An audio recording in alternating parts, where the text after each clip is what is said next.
ఎంపీలు వాళ్ళు ఒక్క జూబ్లీస్ గెలవగానే నెత్తి కళ్ళకెక్కి హిందూ దేవతల మీద నోటికి వచ్చినట్టు మాట్లాడుతున్న రేవంత్ రెడ్డికి చెప్తున్నాం, భారతీయ జనతా పార్టీ హిందూ జాగ్రత్త.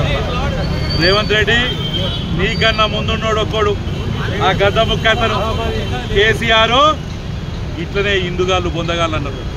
బొంద పెడితే ఇప్పుడు వాళ్ళ ఇంట్లో కూడా రాజకీయం చేసే పరిస్థితి లేదు. నిన్ను నీ కాంగ్రెస్ పార్టీని నిన్న నీ నోటికి వచ్చినట్టు మాట్లాడుతున్నావా రేవంత్ రెడ్డి? హనుమంతుడు నువ్వు ముట్టలే హిందూ కడుపులా? నీ అయ్య హిందూ కాదా?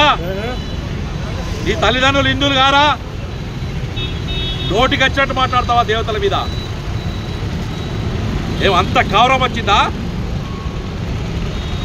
వాళ్ళ రేవంత్ రెడ్డి అనేటోడు కళ్ళు నెత్తికెక్కి హిందూ దేవతల మీద ఏది పడితే అది మాట్లాడుతూ నువ్వు హిందూ దేవతలు కాంగ్రెస్ పార్టీతో పోల్చుకుంటున్నావా? కాంగ్రెస్ పార్టీ ఒకప్పుడు భారతదేశం అంతుండే, ఇప్పుడు భారతదేశం కాదు, కేవలం ఒక మతానికి పరిమితమైంది కాంగ్రెస్ పార్టీ. బీహార్లో ఇయ్యాల వాళ్ళని బొందబెట్టిరు. యాడైతే ఒక మతం ఎక్కుందో ఆడ కాంగ్రెస్ పార్టీ గెలుస్తుంది. అంతే తప్ప రేపు ఆ మతస్థులు కూడా కళ్ళు తెరిచి కాంగ్రెస్ పార్టీని బొందబెట్టినప్పుడు మీరు విదేశీయుల చేతుల కీలు బొమ్మ ఇప్పటికే ఉన్నారు, భవిష్యత్తులో వాళ్ళ ప్రతినిధులుగా మిగిలిపోతారు. ఇవాళ నేను డిమాండ్ చేస్తున్నా కాంగ్రెస్ పార్టీ హిందూ దేవతల మీద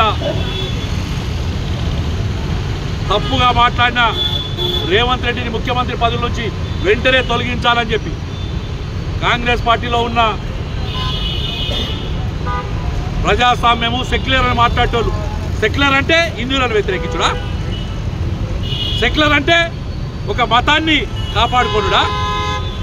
నీకేమవసరం వచ్చిందని చెప్పి అడుగుతున్నాను.